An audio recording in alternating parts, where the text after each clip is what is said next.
So hello my dear student, welcome to my channel Unique Literature World Study.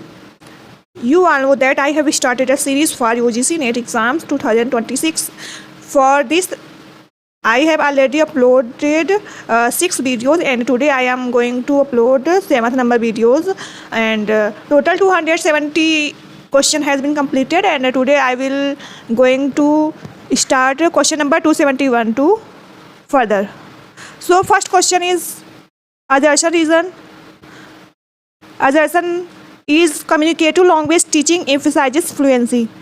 It's mean that communication language जो है वो teaching में fluency को क्या करता है, एम्फेसाइज करता है, फ्लुएंसी को बढ़ावा देता है. इसका मेन रीजन है, मेन गोल इसका क्या है, इफेक्टिव कम्युनिकेशन. यानी जो कम्युनिकेशन केटू लैंग्वेज इसका मेन गोल क्या है, इफेक्टिव कम्युनिकेशन, प्रभावी संचार. तो दोनों करेक्ट है. तो assertion and reason are correct and A is explaining R. Question number 272. Morphology studies sentence structure and reason is syntax studies sentence structure. तो मैंने आपको ऑलरेडी बता दिया है, पूरा बता दिया है कि जो फोनोलॉजी होता है वो साउंड पैटर्न की बात करता है, जो मॉर्फोलॉजी होता है वर्ड फॉर्मेशन की बात करता है, और जो सिंटैक्स होता है वो सेंटेंस स्ट्रक्चर की बात करता है. और जो यहाँ पर देखिए जो मॉर्फोलॉजी है ये गलत दिया है क्योंकि मॉर्फोलॉजी स्टडीज़ करता है सेंटेंस स्ट्रक्चर की नहीं. This is wrong. ये स्टडी करता है वर्ड फॉर्मेशन की. किसकी? वर्ड, सॉरी इधर लिख देती हूँ.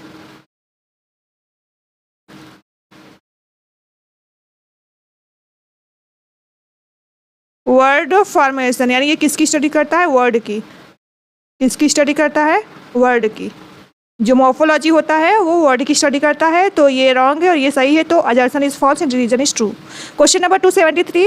Indian English is recognized as a legitimate variety of English. जो इंडियन इंग्लिश है उसे उसकी पहचान किस तरह मिली है, as a legitimate variety of English. Reason है Kachru's theory of world English support multiple standard varieties. तो बोथ इज करेक्ट. मैंने आपको बताया था कि वर्ल्ड इंग्लिश से ये थ्योरी किसने दिया है, तो कैचरूज ने दिया है. अगर आपने प्रीवियस वीडियोज़ नहीं देखे तो आप मेरे चैनल पर जाकर देख सकते हैं. मेरे चैनल का नाम है unique literature world study.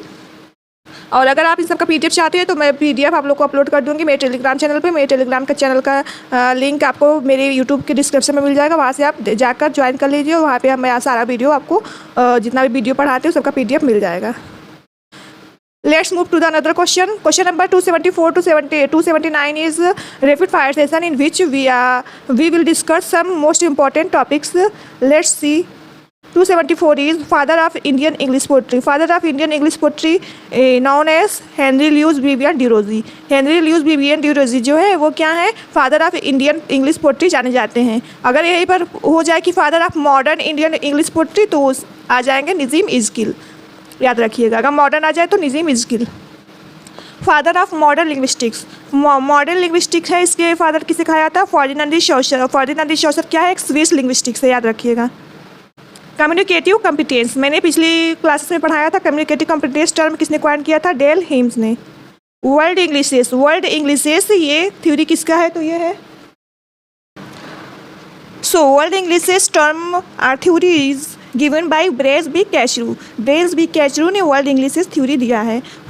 278 is functional grammar. Functional grammar किसने दिया है टर्म या थ्योरी किसने दिया है, तो वो है M.A.K. Halliday. This is M.A.K. Halliday and this is most important for one-liner questions, so don't forget to revise it. 279 is transformational grammar. Transformational grammar theory किसने दिया है, तो वो है नॉम चॉम्स्की ने. So this was rapid fire session and after that we will move to another question. Question number 280 is who is called the father of American literature. Father of American literature किसे कहा जाता है, तो let's see. Correct answer is Walt Whitman, Mark Twain, Ralph Waldo Emerson or Edgar Allan Poe. तो option B is correct, Mark Twain. Mark Twain is known as the father of American literature. If asked who is the representative poet of American literature, तो वो है Walt Whitman. इन्हें representative poet of American literature कहा जाता है. Question number 281.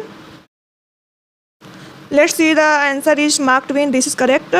281 is Who wrote Leaves of Grass. Leaves of Grass किसने लिखा है, तो Walt Whitman, Robert Frost, Emily Dickinson और फिर एडगर एलन पोए. तो option A is correct, Walt Whitman. And ये जो वर्क है लीफ ऑफ ग्रास ये अमेरिकन ट्रांसडेंटलिज्म का मोस्ट इम्पॉर्टेंट वर्क है। इसे अमेरिकन डेमोक्रेटिक भी कहा जाता है या फिर बाइबल ऑफ अमेरिकन डेमोक्रेटिक कहा जाता है। लीफ ऑफ ग्रास को बाइबल ऑफ अमेरिकन डेमोक्रेटिक कहा जाता है, याद रखिएगा।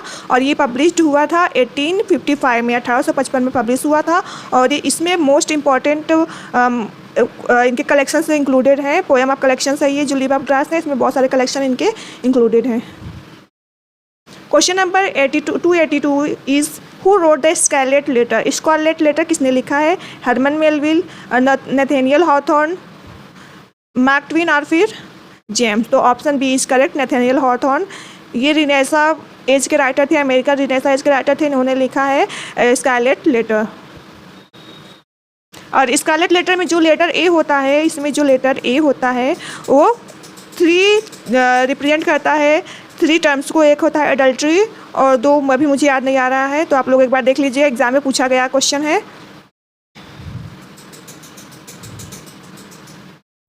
Question number 283 is call me smile this line opens. Call me smile ये लाइन किस बुक से, किस नोवेल से ओपन होती है? तो वो है मोबी डिक, इसका सब टाइटल है वाइट व्हेल, याद रखिएगा। मोबी डिक का सब टाइटल है the white whale. 284 question is who wrote the sound and the fury. Sound and the fury किसने लिखा है? तो option C is correct, William Faulkner ने लिखा है। And this is most important work of American literature, so don't forget to study it. 285 is match. This is matching question. There are some writers and their works we have to match. So let's see. Walt Whitman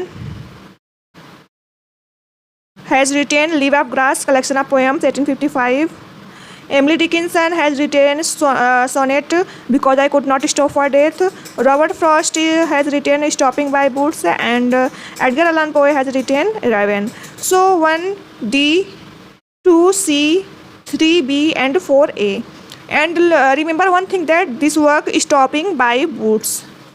Stopping by Boots ये जो work है ये पंडित जवाहरलाल नेहरू का most famous work था, यानी वो इस चीज़ को बहुत मतलब अप्रिसिएट करते थे, उनका मोस्ट इम्पॉर्टेंट वर्क था ये रॉबर्ट फ्रॉस्ट का, जिसे पंडित जवाहरलाल नेहरू ने इसकी प्रशंसा की और उनको बहुत पसंद था ये poem stopping by woods. Exam में पूछ सकता है कि which among the poems of Robert Frost has been appreciated by Pandit Jawaharlal Nehru. So option is stopping by woods, so don't forget it. 286 is who wrote the old man and the sea. Old man and sea किसने लिखा है? तो ये लिखा है Ernest Hemingway. Which novel won the Pulitzer prize in 1961। इसमें से किस नोवेल को पुलित्जर प्राइज मिला है 1961 में? तो वो है option A to kill a mockingbird. To kill a mockingbird is a novel which won the Pulitzer prize in 1961। 288 is who wrote Beloved. Beloved किसने लिखा है? तो लिखा है टोनी मॉरिसन ने। इसमें एक करेक्टर है सीथ, जिसने अपनी डॉटर की मतलब इन्फेंटी डॉटर की मर्डर कर दिया था, किस लिए? स्लेवरी से बचाने के लिए। तो don't forget it, this is also repeated question of UGC NET. So question 289 is the Harlem Renaissance is associated with. Harlem Renaissance किससे एसोसिएटेड है? So option A is correct, African American literature. अभी तक में हमने ये जो पूरा study किया आज वो सारा अमेरिकन लिटरेचर था। अब हम आगे बढ़ेंगे ऑस्ट्रेलियन लिटरेचर की तरफ। So Australian literature is who wrote my brilliant career. 290 question, who wrote my brilliant career. My brilliant career किसने लिखा है? पैट्रिक वाइट ने, मिल्स फ्रैंकलिन ने, जूडिथ ब्राइट ने और फिर डेविड मैलोफ ने। तो option B is correct, Miles Franklin ने। 291 who won the Nobel prize in literature from Australia. इसमें से किसने ऑस्ट्रेलिया में नोबेल प्राइज लिटरेचर में जीता है? Patrick White, Peter Carey, David Malouf, Les Murray. तो option A is correct, Patrick White. He has won Nobel prize in 1972, don't forget it because year is also asked in exam. सो 1972 He has won the Nobel Prize in Literature from Australia in 1972. Patrick White. 292 Which poet is known as Australia's national poet? Australia के national poet किसे कहा जाता है? तो वो है option B, Banjo Paterson. This is most also important question of UGC NET. Waltzing Matilda is associated with, Waltzing Matilda किससे associated है? तो option B is correct, Banjo Paterson. तो याद रखिएगा जो बेंजो पैटरसन है, इन्हें ऑस्ट्रेलिया के नेशनल पोएट भी कहा जाता है। He is called as Australia's Nobel poet, national poet, and also he has written Waltzing Matilda. तो don't forget it, this is important. Who wrote Voss किसने लिखा है? तो लिखा है ऑप्शन ए, पैट्रिक वाइट ने लिखा है। और इन्होंने ये एक ऐसे राइटर थे जो ऑस्ट्रेलिया के पहले नोबेल प्राइज़ विनर थे। Canadian literature, who rot surfacing, तो किसने लिखा है? मार्गारेट एटवुड ने लिखा है। 296 which Canadian writer won the Nobel prize, किस कैनेडियन राइटर ने 2013 में नोबेल प्राइज़ वॉन किया है, जीता है? तो वो है Alice Munro. Option B is correct. C is an Australian writer, sorry, she is a Canadian writer. Alice Munro is the correct option. He has won the Nobel Prize in 2013. Who wrote the English Patience? English Patience किसने लिखा है? English Patient has been written by Ondaatje, Michael Ondaatje इनका full name है। Michael Ondaatje इन्होंने लिखा है the English patient, and this is also repeated question of UGC NET. Survival is a critical work by, survival एक critical work है, किसने लिखा है? तो मार्गारेट एटवुड ने ही लिखा है। Option A is correct. 299 which critic is often called the father of Canadian literary criticism, इसमें से किस क्रिटिक को father of Canadian literary criticism कहा जाता है? तो वो है नॉर्थरोप फ्राई, और ये आर्किटाइपल क्रिटिसिज्म से एसोसिएटेड है। I have already uploaded my videos in which I have taught you this writers Northrop fry, so don't miss this. 300 question number 300 is who wrote the trial, the trial किसने लिखा? ये European literature है। This is also most important literature for UGC NET, because UGC NET asked the question from world literature also. So I have brought every literature, Australian, Canadian, British, Indian, everything. So who wrote the trial? Camus, Franz Kafka, Jean Paul Sartre या फिर man? तो option B is correct, Franz Kafka इन्होंने लिखा है trial. The trial work है Kafka का। 301 who wrote the stranger, stranger किसने लिखा है? तो लिखा है कैमस ने। Option B is correct. Who wrote waiting for Godot, waiting for Godot किसने लिखा है? तो थॉमस बेकेट ने लिखा है। Option A is correct. Which movement is associated with Beckett, Beckett से कौन सा मूवमेंट एसोसिएटेड है? रोमांटिसिज्म, सिंबलिज्म, रियलिज्म और फिर थिएटर ऑफ ऑब्जर्व्ड? तो option C is correct, he is associated with theatre of the absurd. Who wrote no exit, no exit किसने लिखा है? तो लिखा है जेन पॉल सार्ट्रे ने, और ये एग्जिस्टेंशियल मूवमेंट से एसोसिएटेड थे। एग्जाम में पूछा गया क्वेश्चन है। 304 क्वेश्चन नंबर 300, सॉरी ये मिस्टेक हो गया, यहाँ पर होना चाहिए 304 होना चाहिए, यहाँ पर 5 होना चाहिए, तो मिस्टेक हो गया। चलिए नंबरिंग से कुछ नहीं होता, क्वेश्चन इंपॉर्टेंट है। Hell is other people acute scene, hell is other people ये किस वर्क में बोला गया है? No exit. Option A is correct, hell is other people याद रखिएगा। और इसे किसने लिखा है? तो जेन पॉल सार्ट्रे ने लिखा है। Next question is who wrote the Brothers Karamazov, the Brothers Karamazov किसने लिखा है? तो लिखा है फाइडोर डॉस्टोवस्की, ये एक रशियन राइटर है।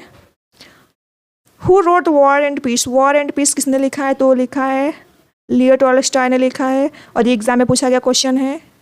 Next question is which play right wrote a doll's house, तो हेनरिक एप्सन ने लिखा है अ डॉल्स हाउस, और ये एक वर्क है GB शॉ का कैंडिडा, वो जो वर्क है वो इन्हीं के वर्क हेनरिक एप्सन के डॉल्स हाउस पे ही बेस्ड है। तो आपको भूलना नहीं, याद रखना है कि जो कैंडिडा है GB शॉ ने उस वर्क को लिखा है कैंडिडा, तो उसका जो रेफरेंस है जो भी वो किस वर्क पे बेस्ड है एग्जाम में पूछा जा सकता है, तो वो इसी वर्क पे बेस्ड है, अ डॉल्स हाउस पे ही बेस्ड है। Nora is the protagonist of, Nora किस वर्क में एक प्रोटोगोनिस्ट थी? तो option C is correct, a doll's house. Option C is correct. Match the following, तो अभी मैंने आपको ये सारे क्वेश्चन कराए हैं। कैफ्का, फ्रेंच कैफ्का का है the trial, Jean Paul Sartre का है C3 का A no exits, Samuel Beckett का है B waiting for Godot, and Camus का है अल्बर्ट कैमस का है द स्ट्रेंजर। तो देख लेते हैं option 1C, 2D, 3 and 4B। Question number ये भी मैचिंग ही है, तो ये है विटमैन, वाल्ट विटमैन है, इन्होंने क्या लिखा है, leaves of grass. Ernest Hemingway ने लिखा है the old man and the sea. William Faulkner ने लिखा है the sound and the fury. And Toni Morrison ने लिखा है विलाबेड। तो 1B, 2D, 3C and 4A। आज reason question, existentialism emphasizes individual freedom. जो एग्जिस्टेंशियलिज्म होता है वो इंडिविजुअल फ्रीडम पर जोर देता है। Reason, Sartre was an existential philosopher. तो मैंने अभी बताया जो जेन पॉल सार्ट्रे है वो एक एग्जिस्टेंशियल फिलोसफर है, तो दोनों सही है। जो एग्जिस्टेंशियलिज्म होता है वो इंडिविजुअल फ्रीडम पर एम्फसाइज करता है, और ये जो जेन पॉल सार्ट्रे है वो क्या है, एग्जिस्टेंशियल फिलोसफर है। तो दोनों का सही है, ऑप्शन ए इज करेक्ट। ये एंडरसन रीजन क्वेश्चन है, Kafka is associated with romanticism. जो काफ्का है वो रोमांटिसिज्म से एसोसिएटेड है, तो ये गलत है। काफ्का रोड द ट्रायल, इन्होंने ट्रायल लिखा है, तो ये सही है। तो डी इज करेक्ट, यानी Anderson is false and reason is true. Next question is the theatre of the absurd depicts a meaningless universe. जो थिएटर ऑफ द ऑब्जर्व्ड है वो क्या करता है, अ मीनिंगलेस यूनिवर्स, एक मीनिंगलेस यूनिवर्स के बारे में बताता है। Beckett was a major absurd dramatist, तो बोथ इज करेक्ट। जो थिएटर ऑफ ऑब्जर्व्ड है वो क्या करता है, मीनिंगलेस यूनिवर्स के बारे में बताता है, और जो बेकेट है वो भी ऑब्जर्व्ड ड्रामाटिस्ट है, तो दोनों करेक्ट हैं। Rapid fire session, father of American poetry Walt Whitman. Father of American poetry क्या कौन है, वाल्ट विटमैन। अगर फादर ऑफ अमेरिकन लिटरेचर पूछे तो मार्क ट्वेन, याद रखिएगा। फादर ऑफ अमेरिकन पोएट्री के हैं Walt Whitman, and father of American literature तो मार्क ट्वेन है। Father of Canadian criticism Northrop Frye. अभी आपने जो क्वेश्चन पढ़ा उसी का रैपिड फायर सेशन है। Nobel Prize winner for Australia Patrick White, इन्होंने ऑस्ट्रेलिया से एक ऐसी राइटर है जिन्होंने, पैट्रिक वाइट जो है, इन्होंने नोबेल प्राइज जीता है। फादर ऑफ एग्जिस्टेंशियलिज्म तो वो है सोरेन कीरकेगार्ड। सोरेन कीरकेगार्ड ये क्या है, फादर ऑफ एग्जिस्टेंशियलिज्म है, याद रखिएगा। Theatre of the absurd Samuel Beckett, Eugene Ionesco and Jean Genet, ये सारे क्या हैं, थिएटर ऑफ ऑब्जर्व्ड के राइटर हैं। कैनेडियन लिटरेचर, अभी मैंने कैनेडियन लिटरेचर पढ़ाया, फिर से उसी क्वेश्चन आया है। Who wrote the blind assassin. Blind assassin किसने लिखा है, एलिस मुनरो, मार्गरेट एटवुड, तो ऑप्शन बी इज करेक्ट। और ये पब्लिश हुआ था 2000 में पब्लिश हुआ था, याद रखिएगा। Which novel won the Booker prize for Michael ओडेंजी। मिकेल ओडेंजी का कौन सा ऐसा वर्क है जो नोबेल प्राइज जीता है, तो option see the English patient. मैंने आपको बताया अभी कि इंग्लिश पेशेंट मिकेल ओडेंजी ने लिखा है। Who road lives of girls and women. Lives of girls and women writer कौन है, एलिस मुनरो, इन्होंने 2013 में नोबेल प्राइज प्राप्त किया है। Who is known as the concept of, who is known for the concept of garrison mentality. Garrison mentality की जो concept है, गैरिसन मेंटेलिटी, ये किसने दिया है, तो वो दिया है नॉर्थरोप फ्राई ने। इन्हें फादर ऑफ कैनेडियन क्रिटिसिज्म कहा जाता है। Which Canadian writer won the Nobel prize in literature in 2013। ये क्वेश्चन रिपीट हो गया है, एलिस मुनरो। कैरेबियन लिटरेचर की बात करते हैं तो who wrote a house for mister विश्वास।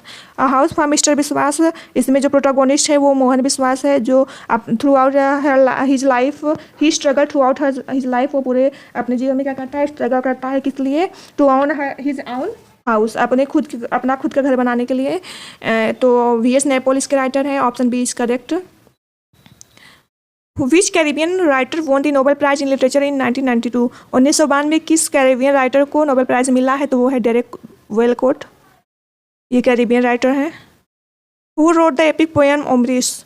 ओम्ब्रेस और एपिक पोएम है किसने लिखा है, तो लिखा है डेरेक वालकोट ने। Who wrote the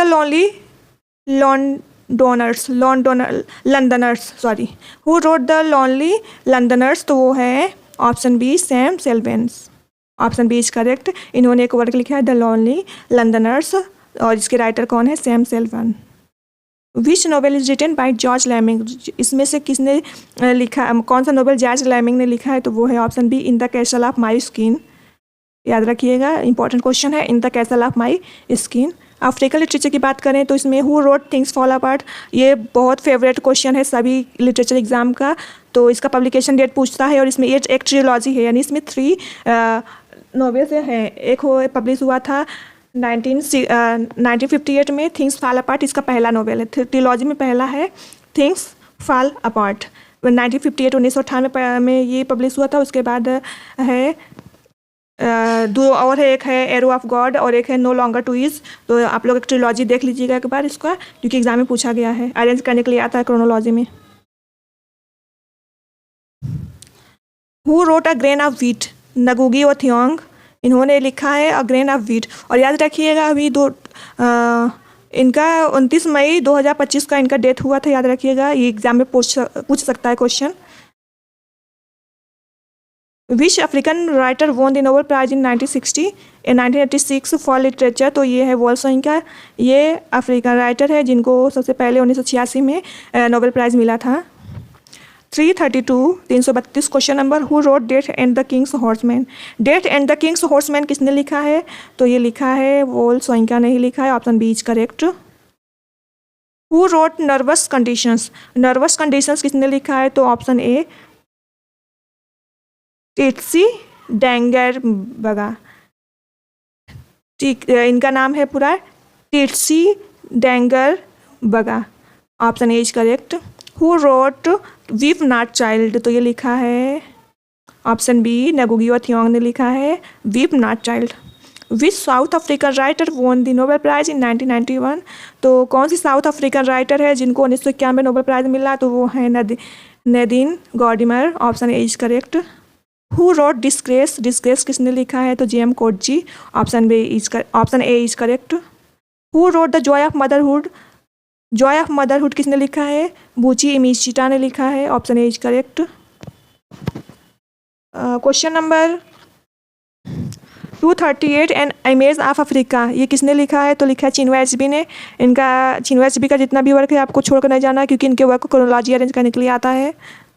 world literature, who wrote 100 years of solitude, तो ये किसने लिखा है? ऑप्शन बी इज करेक्ट, मैर्क्यूज ने लिखा है। और याद रखिएगा एक मैजिकल रियलिज्म से एसोसिएटेड राइटर है, ये जो राइटर है वो मैजिकल रियलिज्म से एसोसिएटेड राइटर है। इनका फुल नेम है Gabriel Garcia Marquess. 340 question number, magic realism is strongly associated with, जो मैजिक रियलिज्म है वो किससे एसोसिएटेड है? तो मैंने आपको बताया मार्क्यूज। और जो हमारा एक वर्क है सलमान रश्दी का द मिडनाइट चिल्ड्रन, उसका रेफरेंसेस भी यहीं से लिया गया है, याद रखिएगा, उसका उस वर्क का जो इन्फ्लुएंस है वो इसी वर्क से लिया गया है। 341 who wrote the metamorphosis, metamorphosis किसने लिखा है? तो लिखा है फ्रेंच कैफ्का ने। Who wrote the name of the rose, Umberto Eco, इन्होंने लिखा है the name of the rose. Who wrote if on a winter's night a traveller, if on a winter's night a traveller किसने लिखा है? तो ये लिखा है कैल्विनो, इनका फुल नेम है Italo Calvino. 344 who wrote the unbearable lightness of being, unbearable lightness of being किसने लिखा है? तो मिलन कुंद्रा ने लिखा है, option A is correct. 345 who wrote labyrinths, labyrinths किसने लिखा है? तो ये लिखा है ऑप्शन ए बॉर्गिस, इनका फुल नेम है जॉर्जी ल्यूस बॉर्गिस। ये वर्ल्ड लिटरेचर सारे क्वेश्चन हैं। Which Chilean poet won the Nobel prize in 1971, किस चिलियन पोएट को 1971 में नोबेल प्राइज मिला है? तो वो है Pablo Neruda, option B is correct. Who wrote the Aleph, the Aleph किसने लिखा है? तो option B A is correct. अभी मैंने आपको इनका फुल नेम यहाँ बताया है जॉर्जी ल्यूस बॉर्गिस, इन्होंने लेबिरिंथ्स भी लिखा है और ये भी लिखा है द एलिफ, ये भी वर्क इन्हीं का ही है, तो याद रखिएगा। Which Mexican writer won the Nobel prize in 1990, कौन से मैक्सिकन राइटर को 1990 में नोबेल प्राइज़ मिला? तो ये है ऑप्शन ए ऑक्टेवियो पेज। ये देखिए ये क्वेश्चन एग्जाम में पूछे गए और ये आपको कहीं नहीं मिलने वाला। मैंने बहुत मेहनत करके ये सारे क्वेश्चन ढूंढे हैं, तो आपको प्लीज़ एक लाइक करिए मेरे वीडियोस को और मेरे चैनल को सब्सक्राइब करिए ताकि मैं डिमोटिवेट ना हूँ और मैं ऐसे वीडियो बनाती रहूँ। मैच द फॉलोइंग, मैच करना है तो अभी मैंने आपको बताया चिन्वा एचबी का वर्क है थिंग्स फॉल अपार्ट, 1 का बी। वॉल्सोइंग का वर्क है death and the king's horseman, 2 का डी। नगुगी थियोंग का है द ग्रेन ऑफ व्हीट, 3 का सी। एंड जेएम कोटजी का है डिस्ग्रेस, 4 का ए। तो यहाँ पर देख लेते हैं option 1 B, 2 D, 3 C and 4 A. Question number 350 Walcott, इनका वर्क है अभी मैंने आपको बताया ओमब्रश। वीएच नेपोल का हाउस फॉर मिस्टर विश्वास और 1 का बी हो गया, 2 का ए हो गया, 3 का सी है सेल्वन। सेल्वन का है वर्क द लोनली लंदनर्स। एंड 4 लैमिगिन का वर्क है in the castle of my skin. और ये मोस्ट इंपॉर्टेंट क्वेश्चन है, एग्जाम में रिपीट होने के चांसेस है, सो आप ये सारा रिवाइज करके जाइएगा। और जैसा रीज़न देखते हैं 351 magical realism combines reality and fantasy. जो मैजिकल रियलिज्म है वो रियलिटी और फैंटेसिटी दोनों का यूज़ करता है, तो ये सही है। Gabriel Garcia Marquez is a major practitioner of magic realism, तो दोनों सही है, ऑप्शन ए इज करेक्ट। यानी ये जो मैजिक रियलिज्म होता है ये रियलिटी एंड फैंटेसी दोनों का कम्बिनेशन होता है, दिस इज़ करेक्ट। एंड जो ये है गैब्रियल गार्सिया मार्क्यूज, ये भी एक क्या है, मैजिक रियलिज्म के राइटर है, तो दोनों करेक्ट है, option A is correct. Things fall apart criticise colonialism, सही है। जो थिंग्स फॉल अपार्ट है चिन्वे एचबी का, वो कॉलोनियलिज्म को क्रिटिसाइज करता है। रीजन दिया है HB presents African society from N indigenous perspective, तो दोनों सही है, option A is correct. 353 Caribbean literature frequently explore displacement and identity. जो कैरिबियन लिटरेचर है वो क्या करते हैं, डिस्प्लेसमेंट एंड आइडेंटिटी को एक्सप्लोर करते हैं। रीज़न दिया है colonialism and migration saved Caribbean society. जो कॉलोनलिज्म है एंड जो माइग्रेशन है उसने कैरिबियन सोसाइटी को एक शेप दिया है, एक आकार दिया है, तो दोनों करेक्ट है। Rapid fire session. First African Nobel laureate in literature, पहली अफ्रीकन लॉरिएट जिन्होंने लिटरेचर में नोबेल प्राइज़ जीता है वो है Wole Soyinka. Author of things fall apart तो मैंने बताया Chinua Achebe. Author of Homeres, Derek Walcott. Author of 100 Years of Solitude, to Gabriel Garcia Marquez. Author of The Blind Recession, Margaret Atwood.